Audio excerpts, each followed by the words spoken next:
Hi friends! This is DaintyTank. Thank you for joining me again. This is Heart of the Woods, part 11. 11! Like more than my fingers. Yeah. Poke the Totoro to see the whole playlist. We are actually getting really deep into this.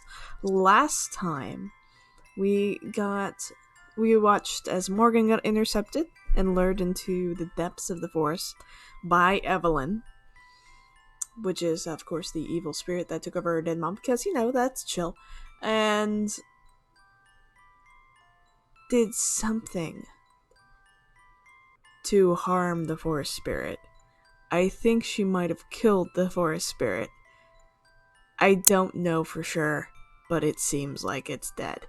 And that's somehow connected to Morgan? I don't understand, but it's okay. Let's just load and keep going, because I am into it. I hope you're into it, because yay. Okay. So, after that, Morgan stumbled home. So, back to Tara. I open the front door and its weight drags me forward as I stumble inside. I prop myself up on the doorknob, trying to catch my breath. I can't. Tara must have heard the door, because her footsteps come booming down the stairs. She doesn't fall. I'm surprised, given that the last 5 times she ended up slamming into the wall. I keep telling her to be careful. This time, I'm glad she isn't. Yeah! Oh no! Closing the door behind me, I finally managed to enter the kitchen as she rounds the corner. Holy shit, you're okay. I thought when you didn't come home, Oh no. I'm okay. Don't worry. It wasn't anything. Yeah, it was a lot of everything, Morgan. Didn't seem to finish my sentence. My head is swimming. I stumble again, ready to collapse to the floor. Let's go upstairs. You need some rest. Come on. Oh, this angle with the shaky cam is... Oh. Her voice is warm, quiet, and reassuring. I can't believe it belongs to the same girl that spent her days yelling about the Loch Ness Monster. But it's what I need right now. Thank you, Tara. Yeah. Hey, that's what I'm here for. We're the dream team, remember? Why is it zoomed in? It's okay.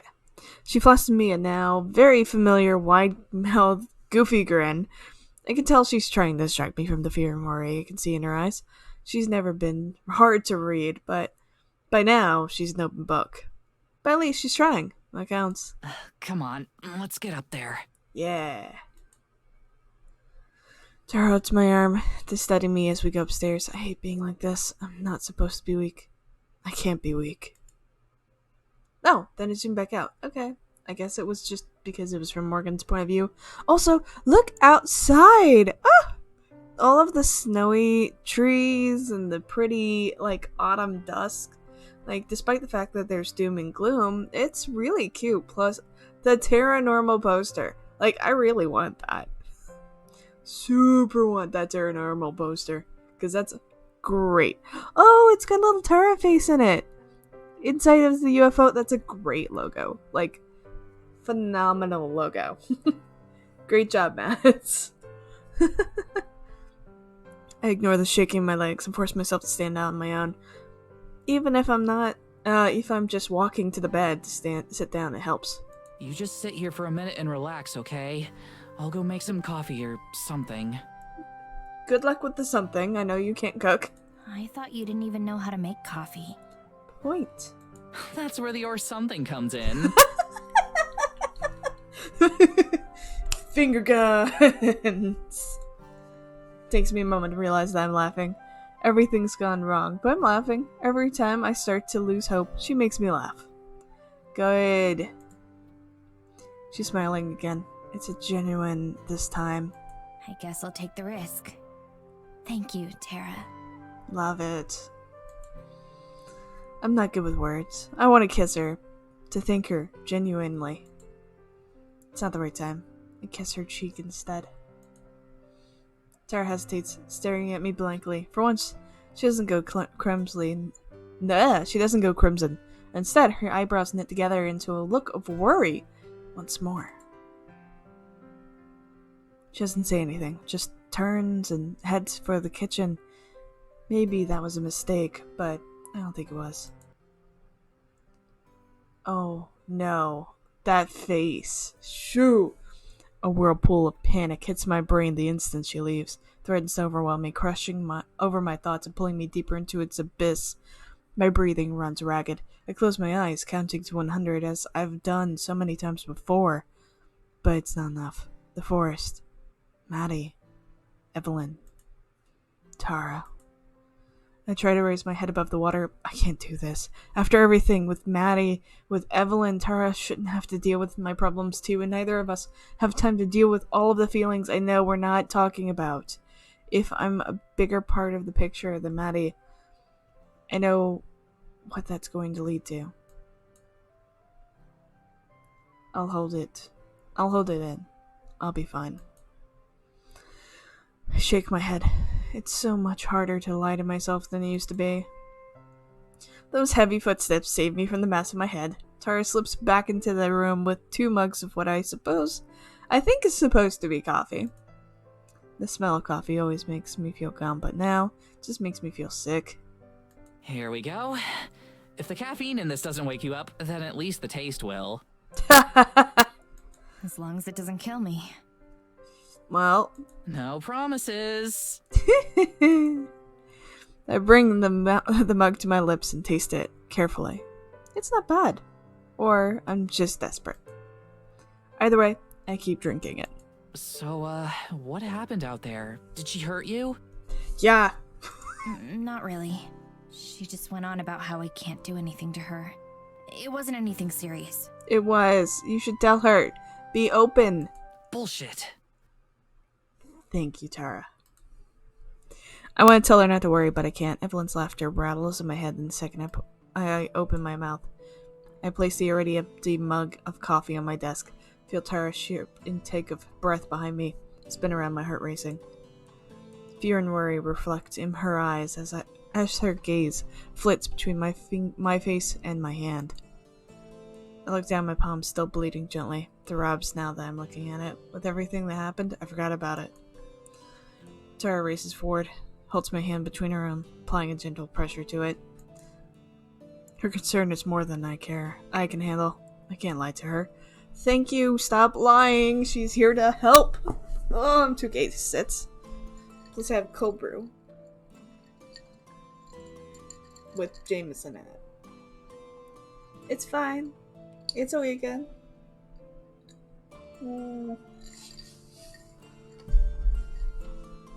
Irish coffee. I tell you, it's the bomb. Alright. Your concern is more than I can handle. I can't lie to her. I'm sorry, Tara. We've already got so much to worry about. I didn't want to give you more. But I want to look out for you, Morgan. I can take it. she can. The two of us sit silently for what feels like an eternity. Every sentence I try to form falls apart the moment I open my mouth. The screaming echoes in my head. But eventually I do it. And then I couldn't stop. I was killing it.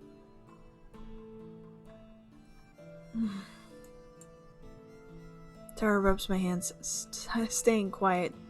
As I continue talking, I feel my eyes stinging the more I speak, but I have to hold it together. It was burning. It was burning and dying. It was like the entire forest felt it. I couldn't stop the magic no matter what I did.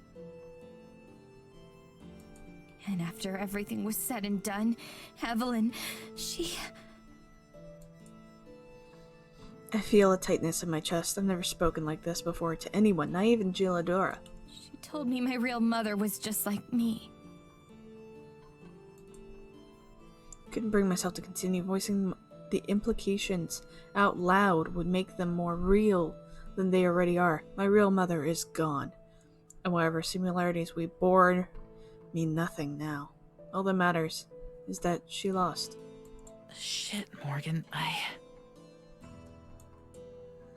The stinging gets getting worse. She probably doesn't know how much we know. If she's trying to scare you, that means she's really scared of us.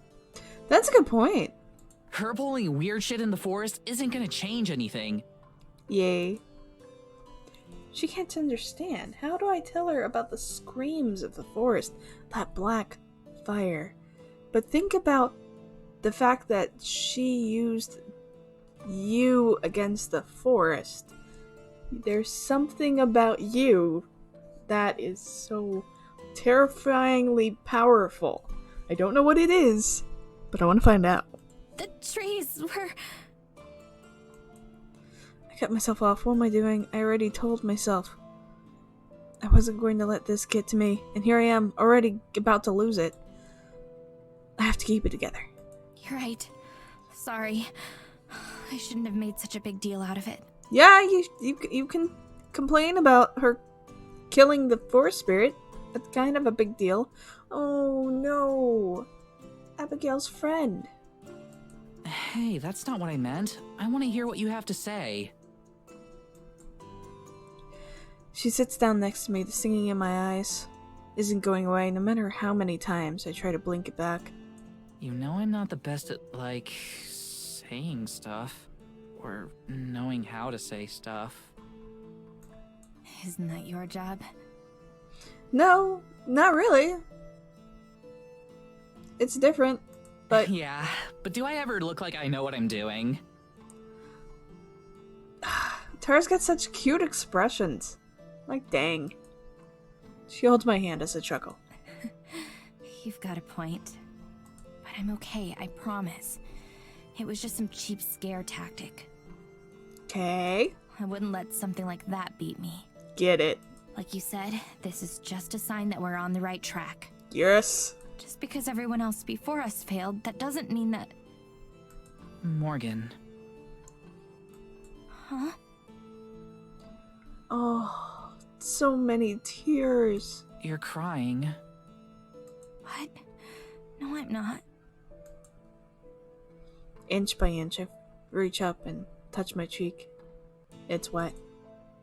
I can't be crying. My eyes are still stinging. I've been holding it back. It's okay. You can cry. I told you, I'm not... My voice cuts off as I let out a choked sob. I'm not... Oh. I can't hold it back any longer. I let go. Tears flow down my face for the first time in years. Each one burns my skin like a tiny painful reminder of how pathetic I'm being. Oh. I desperately try to wipe my tears away, though I know it's pointless. They just keep coming. I squeeze my eyes shut instead in hopes that it'll force the tears back in. And then once again, I feel Tara's arms around me. She squeezes me so hard that I start thinking she's trying to wring the tears out of me. Let it out. You know I've got you. Aww. Aww. I let it out. I throw my arms around her, rest my head on her against her shoulder. Oh, rest my head against my shoulder? I think against her shoulder. All I can do is hope that the fabric muffles my sobs. She rubs my back slowly and presses her lips to my forehead. I already feel like I'm burning inside, but her warmth is different. Soothing. My whole body shakes against Tara. She doesn't flinch. She doesn't say anything. She just holds me close. This isn't the girl I spent years watching yell about monsters on the internet. This isn't even the girl that stepped off the train a few weeks ago. Something about being here changed her. As I cling to her for dear life, I realize that it changed me too. I can feel my tears start to slow when that thought crosses my mind. Finally able to catch my breath. Tara's grip on me loosens as I stop shaking. When she takes her lips off my forehead, I have to fight the urge to pull her back down. I pull away and sit up instead. It's nice to be able to wipe my cheeks and actually have them stay dry. Looking at her now, I can see that Tara's face is stained with tears too. It's my fault. I'm sorry. Hey, it's cool. I don't think anyone on Earth or anywhere else would say you don't deserve a minute to get it all out there. Facts. If you say so. For what it's worth, I think you stand a way better chance than any of the people that came before you. After all, you've got one thing they don't. Tara? What's that? She breaks into a massive grin that the tear streaks on her face can't hope to tarnish. I know what she's going to say before she even brings out the finger guns. Me, obviously. Of course. I start to chuckle before bursting into laughter. Real, full laughter.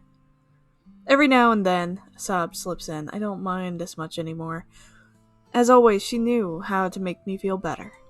My incredibly humble savior. Delightfully humble. Hey, if I can't stay on brand even under the threat of death, I don't deserve to be popular. Oh, God.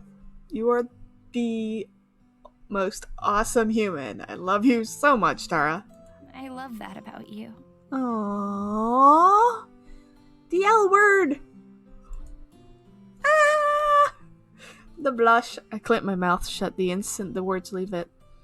I don't know where that came from. Tara's expression makes it clear she doesn't either. Thanks. The voice acting in this is phenomenal. Just thank you for the VA update. Yeah, no problem. We look away from each other. I do my best to focus on anything in the room that will hold my attention. Hey, can I say something?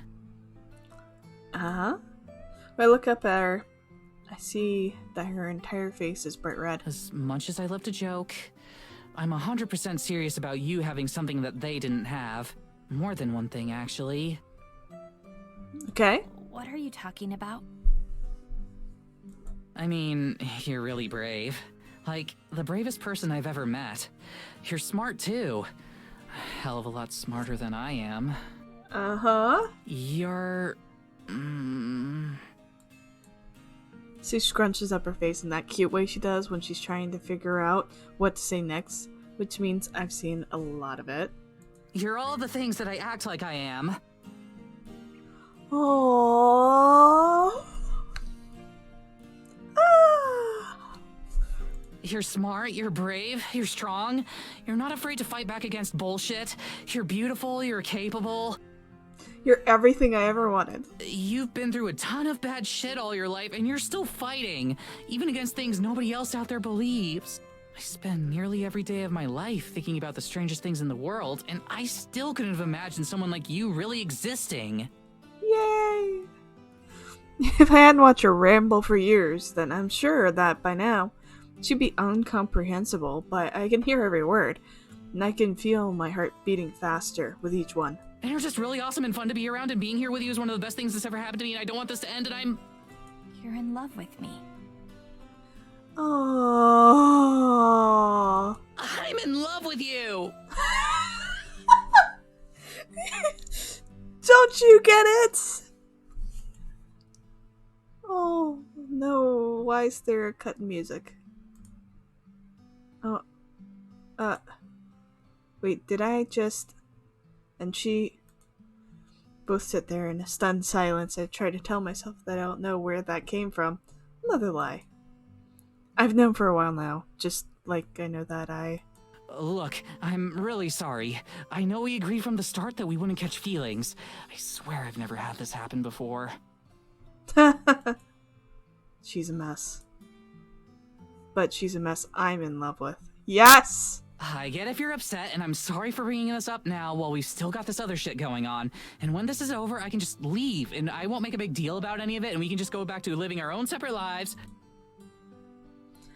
Oh! I grab her cheeks and pull her face towards mine before she even realizes I moved. I bring her lips together hard and kiss her in a way that I never have before. I don't know how to describe it.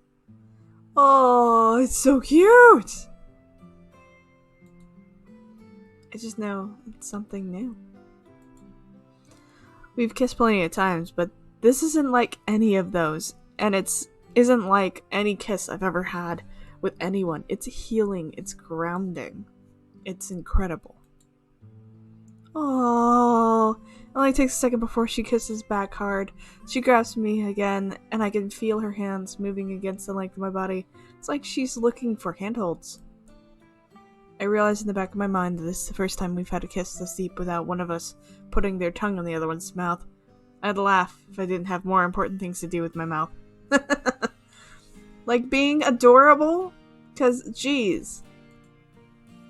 We don't have to stop for breath. We do have to stop for breath eventually. All we do is blow hot air into each other's faces for a split second before coming back together. This is too good to let it end so soon. Yes. One of us is crying. It had better not be me. It's kind of both of you. We break to gasp for air. I love you too. Obviously. Obviously. Oh, I love it. Tara plants smaller kisses on my bottom lip as I speak. Yeah, I kinda figured. Saying out loud feels incredible. It's like dropping weights I've been carrying for miles. I can feel everything Evelyn took from me coming back in force. I guess I really do have you after all. Yes. Ah, cute! With an air of finality, we broke apart, but remain close. Tara presses her forehead to mine and nuzzles my nose. Her fiery eyes, all a full-on grin, her face is flamed by her red hair and red cheeks. Cute. I'm not going to let her hurt you. I promise. I know. We're gonna beat this thing, Morgan. We're gonna kick Evelyn's ass, and we're gonna save my best friend. Yes. And when we leave the shitty village behind for good, I want you to come with us. Yes. Yeah, of course. Yes. I'm still not able to match her level of confidence. I love her. But that doesn't magically guarantee things will be okay. I keep trying to get there, though. So, what does this make us? Girlfriends? What do you mean? Are we, like, dating? Or... She rubs the back of her neck and smiles awkwardly.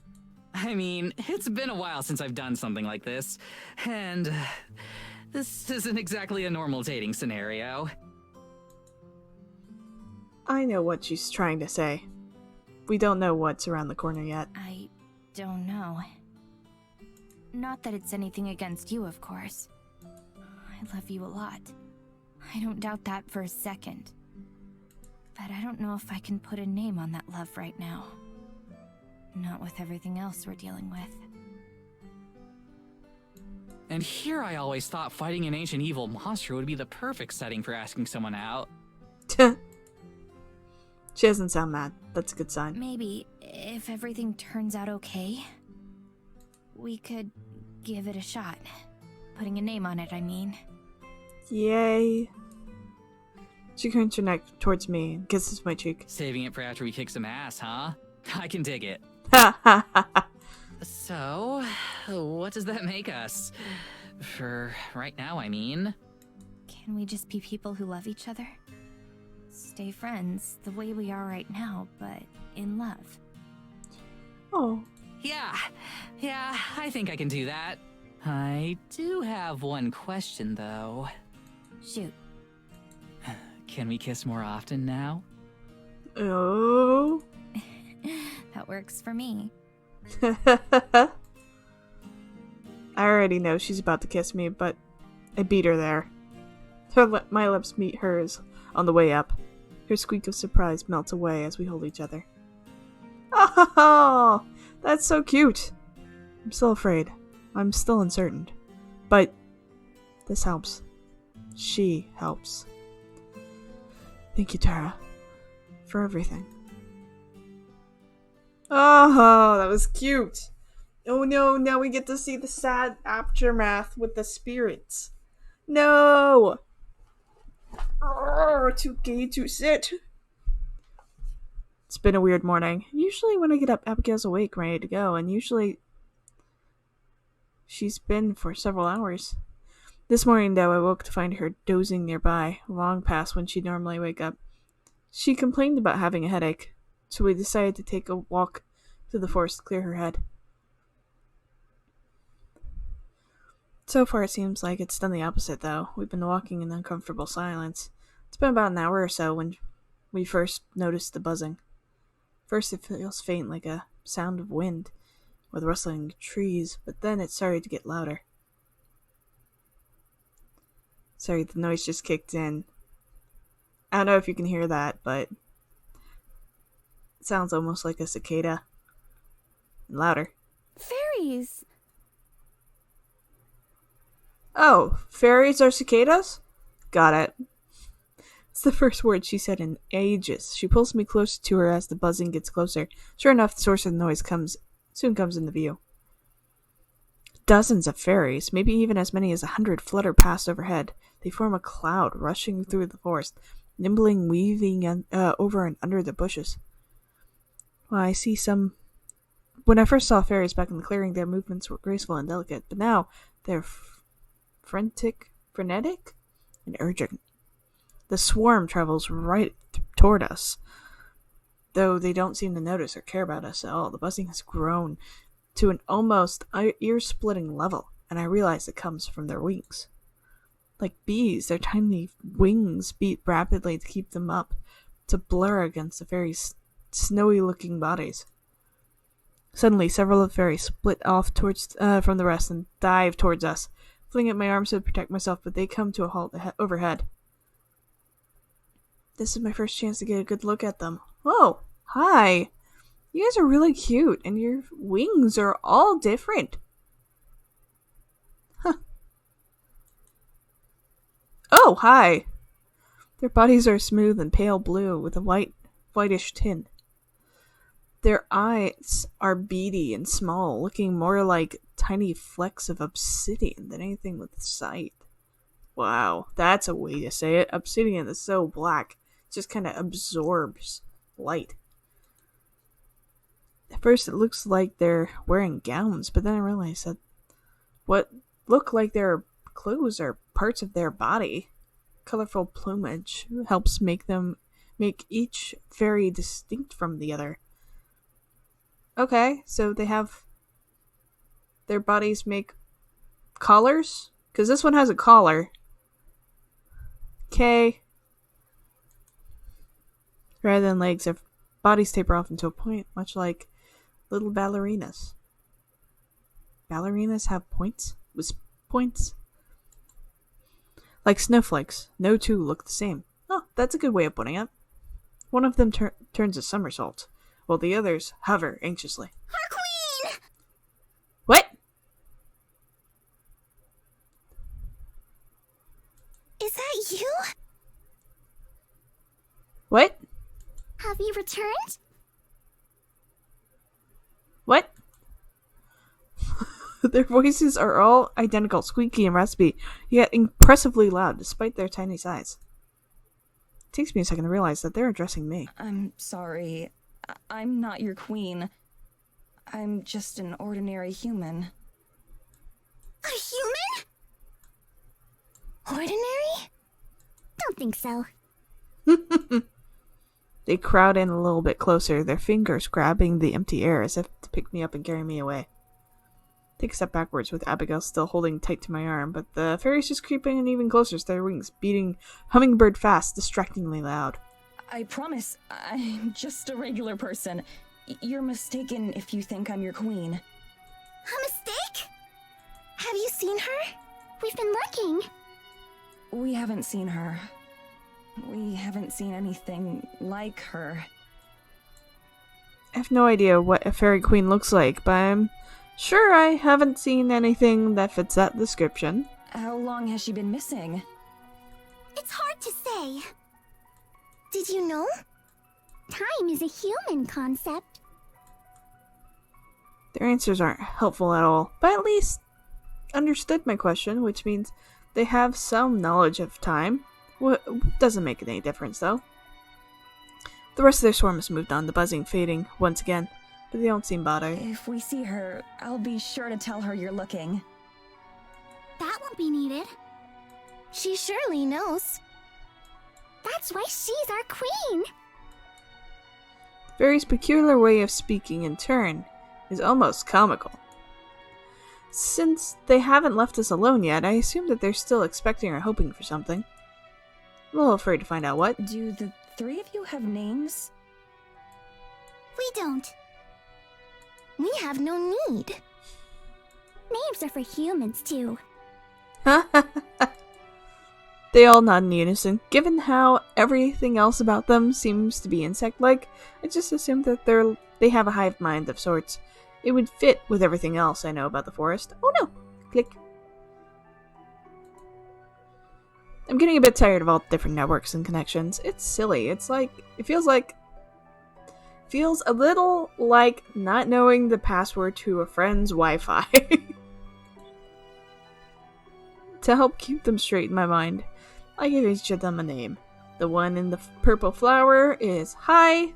Anon has the blonde hair, and the last one is Furo. Okay.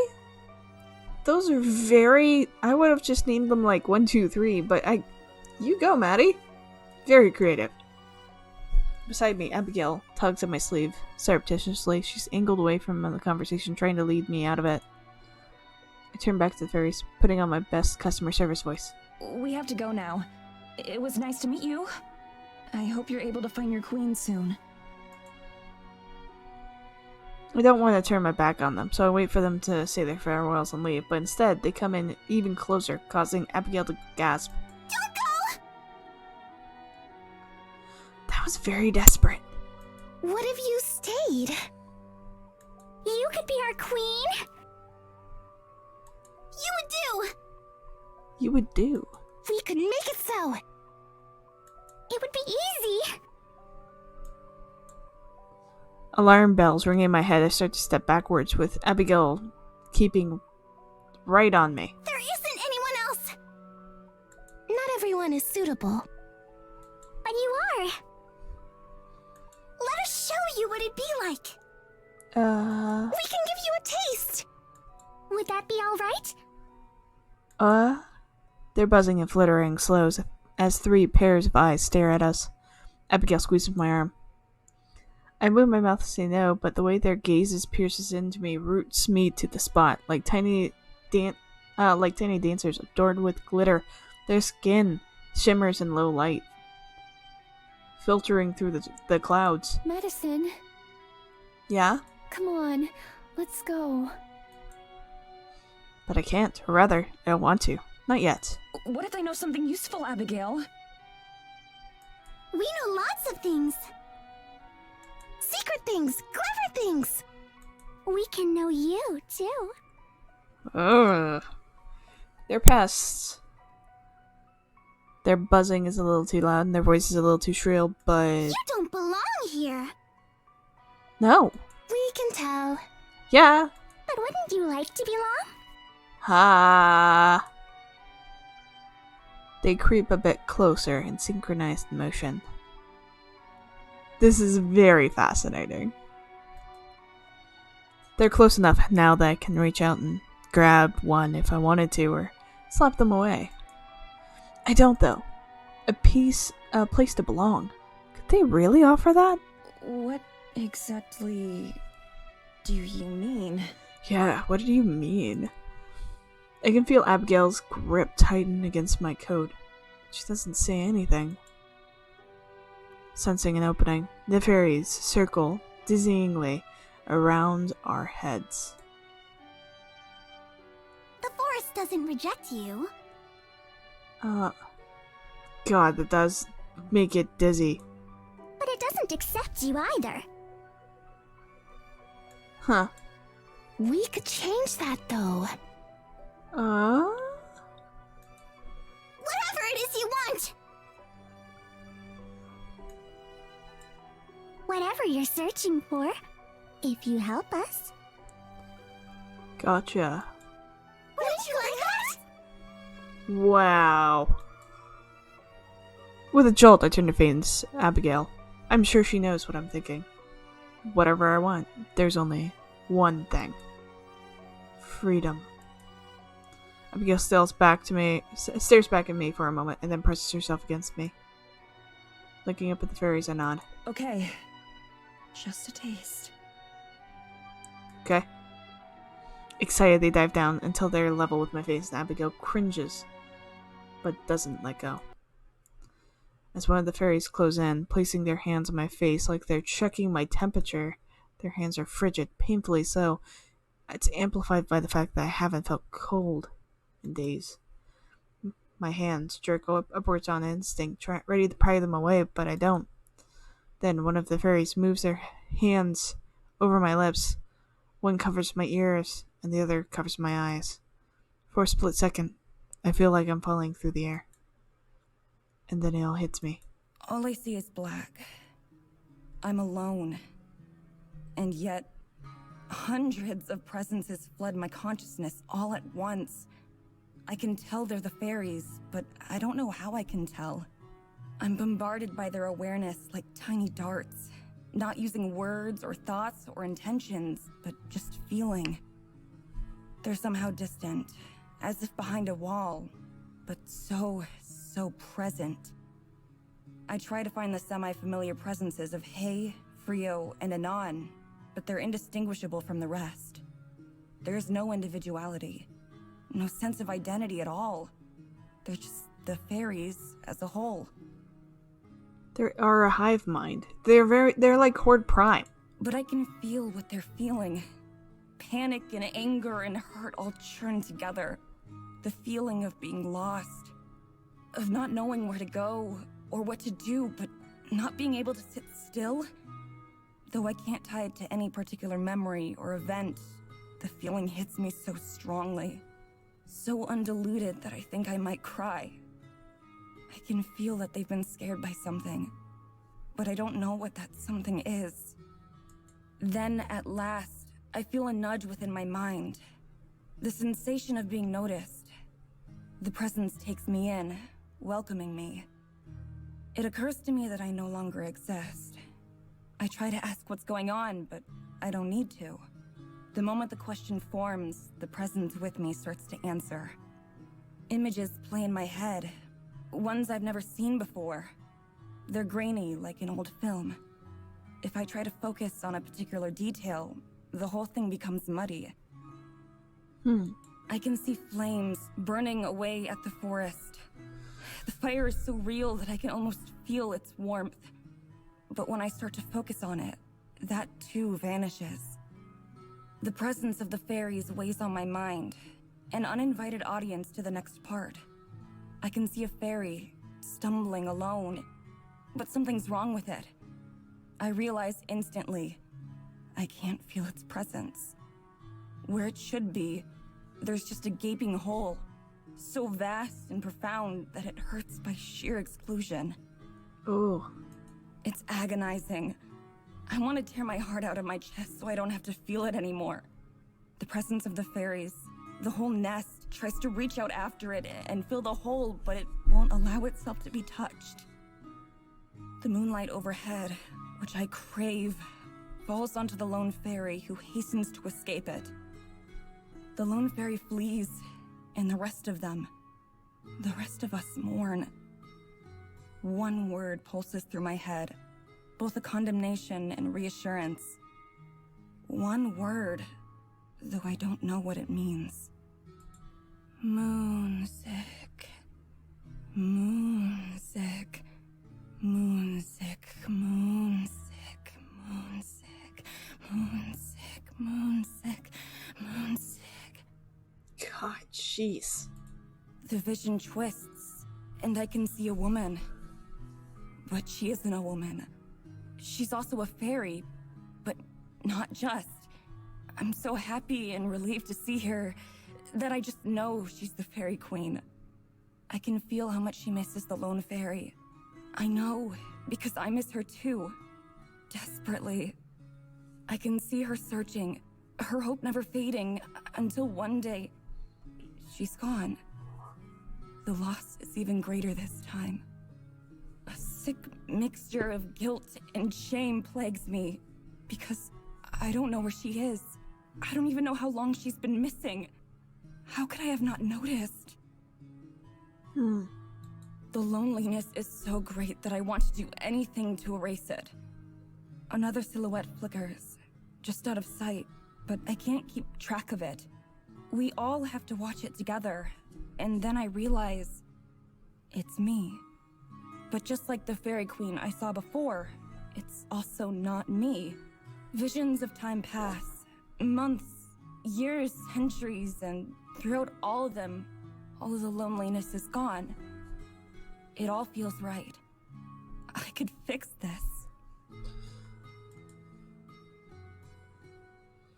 The fairies move their hands from me. Then I burst back into the real world with a mighty gasp for air. Madison, are you alright? Ooh. Oh, she's determined now. The fairies start back up, away from the furious glare that Abigail gives them. All I can feel now is her hand clutching mine. I put my arm on her shoulder for support. My head spins, and for a second, I think I might fall over. Dizzy spell passes soon. Once I'm confident I'm not about to collapse, I nod. I'm fine. How long was I out? Abigail's face flickers into a look of confusion. She presses her hand to my forehead. Out? I didn't think they'd even begun. Oh, God. What? Whoa. I watch the fairy struggling to comprehend how much could have happened in an instant like that. There's no way. We told you, didn't we? Wow. We aren't bound by time.